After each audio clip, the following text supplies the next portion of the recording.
The rehearsal dinner was at Meridian Club, all marble columns and champagne towers. I'd arrived in a Toyota Camry from Enterprise. My brother Marcus stood at the valet stand with his groomsmen, their matching Patek Philippe watches catching the evening light. "Jesus, Maya, couldn't you have Ubered?"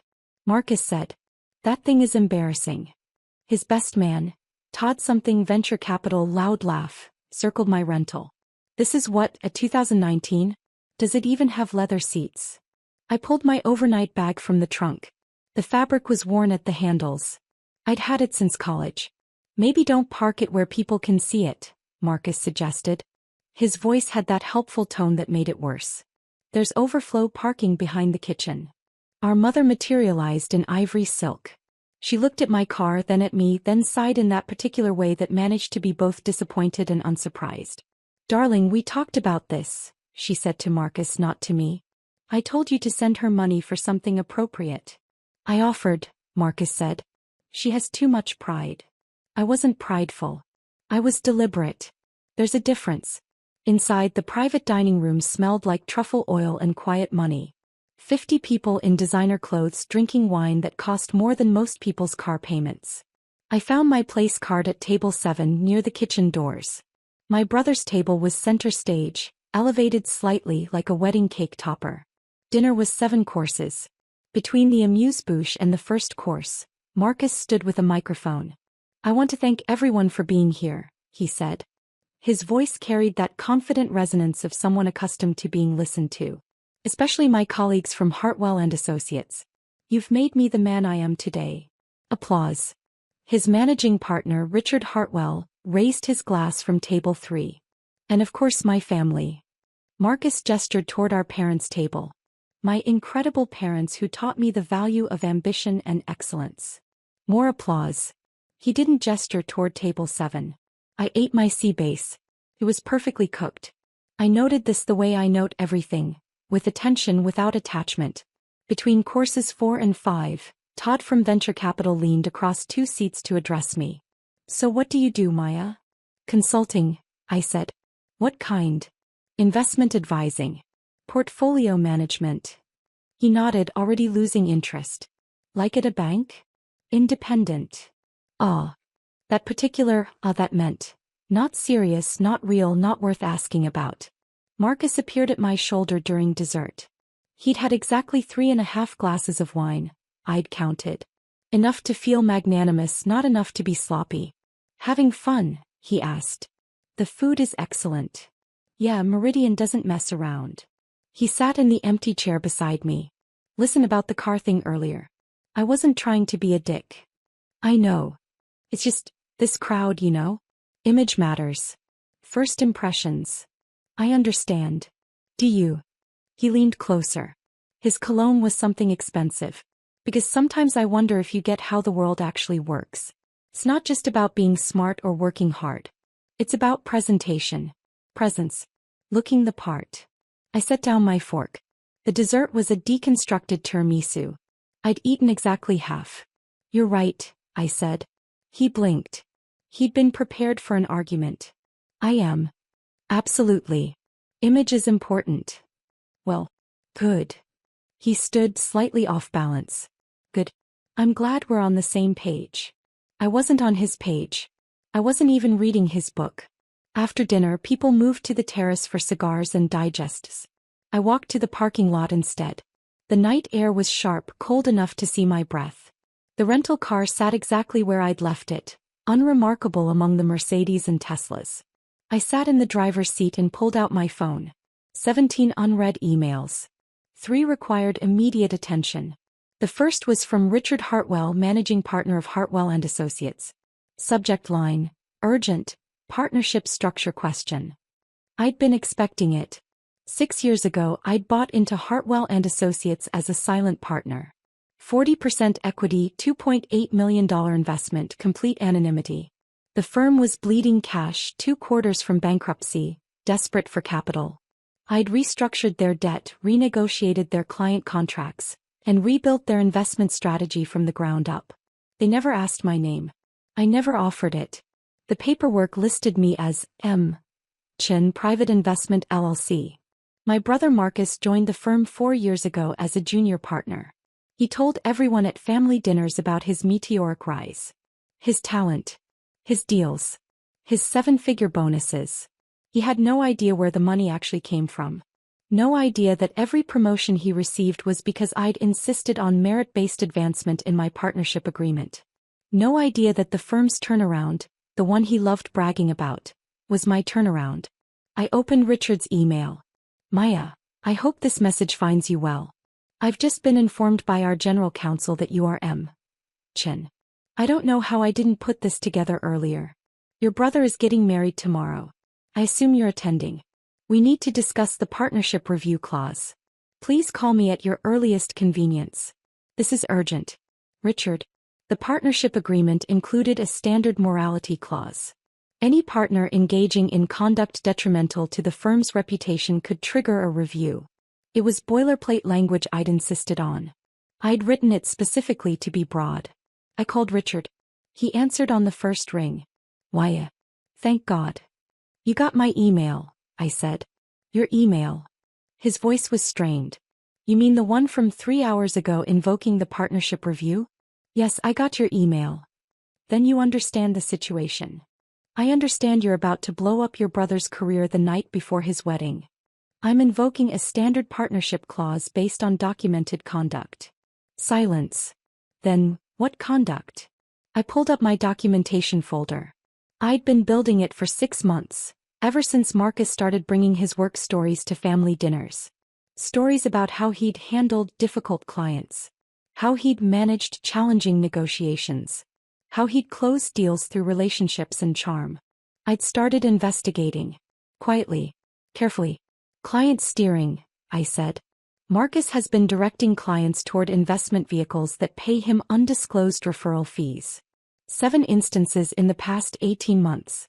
Total kickbacks, $340,000. Richard's breathing changed. I have documentation, I continued. Bank records. Email trails. Recorded phone conversations where he explains his system to other junior partners. Jesus Christ. It gets worse. He's been using firm resources for his wedding. Charging personal expenses to client entertainment accounts. The rehearsal dinner tonight? That's on Hartwell and Associates books as a client development event. How do you have all this? I'm a forensic accountant, Richard. It's what I do. Another silence, longer this time. What do you want? He finally asked. I want a full partnership review. I want an independent audit. And I want Marcus suspended pending the investigation. He's getting married tomorrow. That's not my problem. Why? This isn't personal, Richard. This is business. You told me yourself when I bought in. Integrity above all else. Those were your words. I could hear him rubbing his face, that particular sound of a man realizing his comfortable world is ending. The board will need to convene, he said. Emergency session. This will take weeks. I want him suspended tonight. Before the wedding.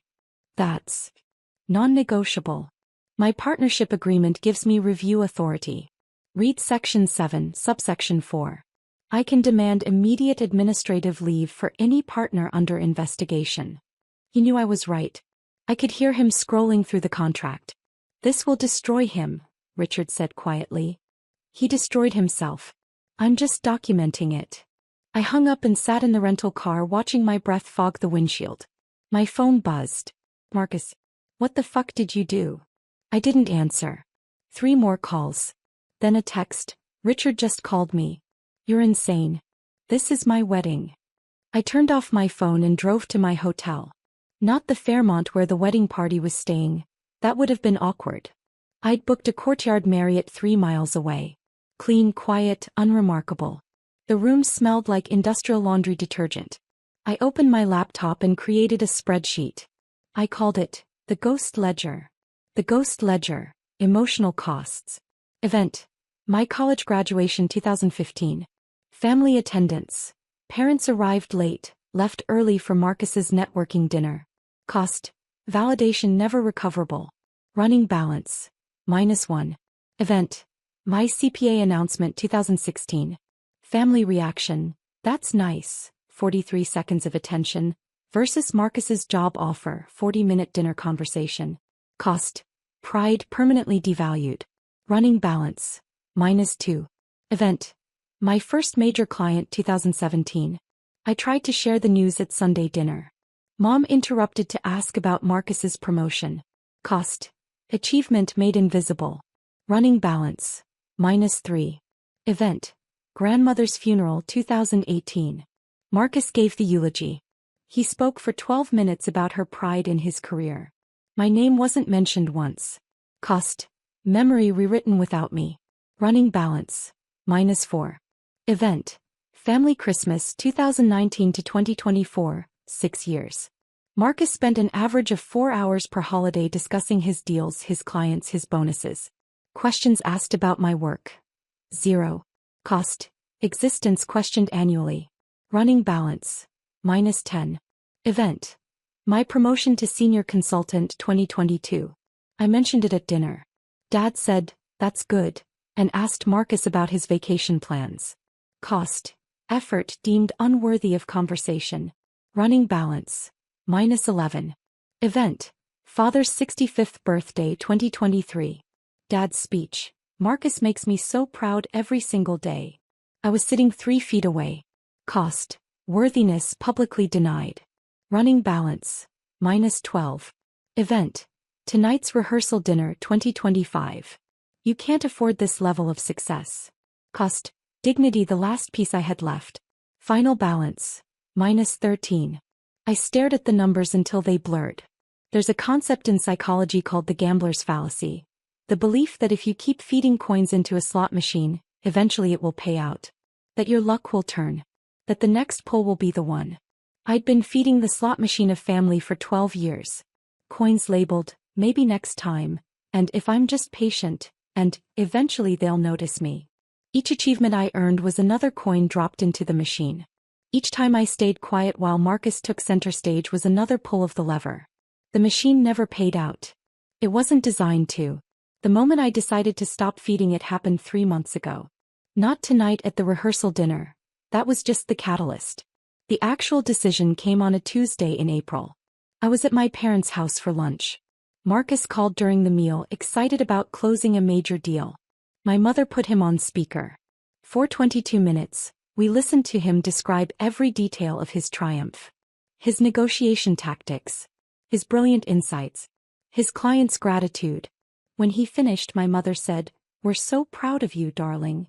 Then she turned to me and said, "Maya, could you help me clear the dishes?"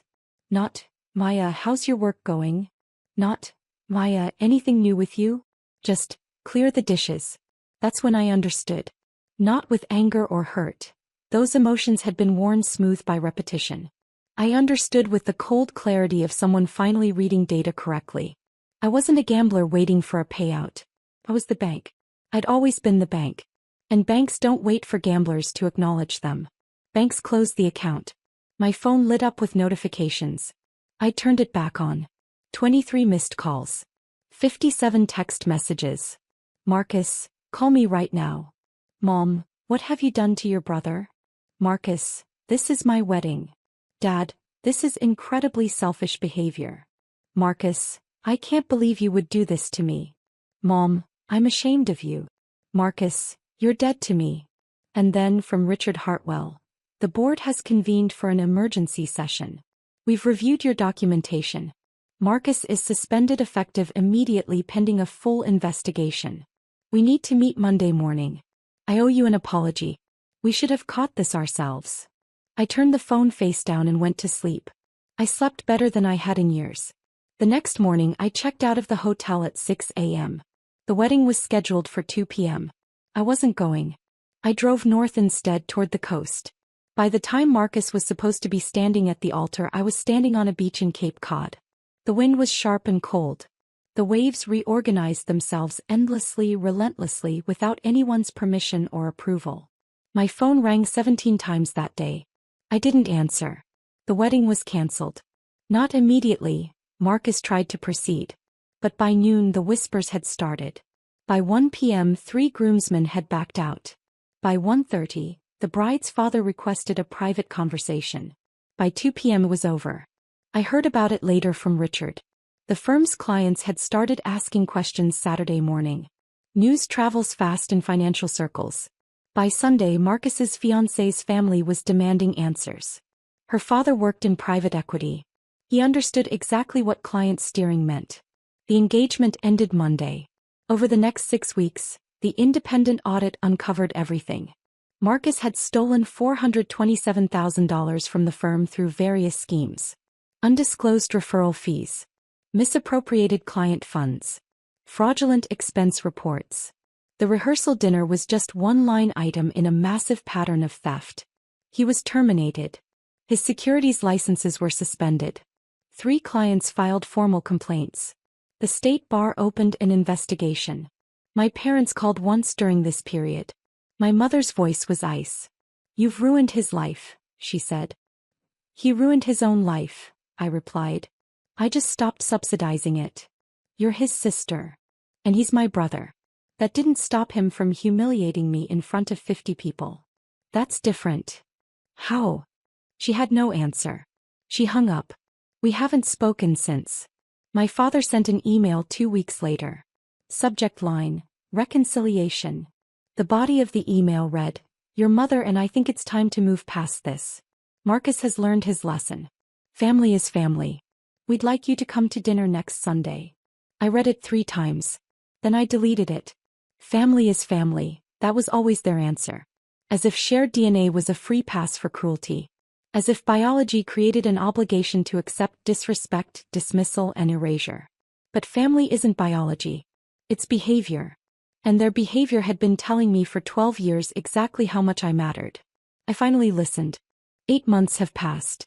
My savings account hit $4.2 million last week. Without the constant emotional drain of making myself small so Marcus could feel large. Without the exhausting performance of pretending not to notice being erased, my life expanded exponentially. I bought a house. A 3-bedroom craftsman with a garden and a view of the mountains. I adopted a dog, a rescue mutt named Murphy who follows me from room to room like he still can't believe his luck. Last month an envelope arrived from Marcus. Inside was a check for $50,000 and a note written in his precise handwriting. Partial payment toward what I owe the firm. I'll need time to pay the rest. I'm sorry for what I said at the rehearsal dinner. I'm sorry for a lot of things. I didn't cash the check. I didn't respond. Revenge isn't rage. It's not about destruction or spite. Revenge is patience sharpened into strategy. It's the quiet decision to stop feeding a slot machine that was never designed to pay out. It's closing an account that only accepted deposits, never withdrawals. The silence feels different now. It doesn't feel like punishment or loneliness. It feels like peace. I removed my parents from my emergency contacts. I blocked my brother's number. I deleted family group chats and unfollowed them on every platform. I erased every digital thread they could use to find me. The account is closed. The balance is 0. And I am finally in the black.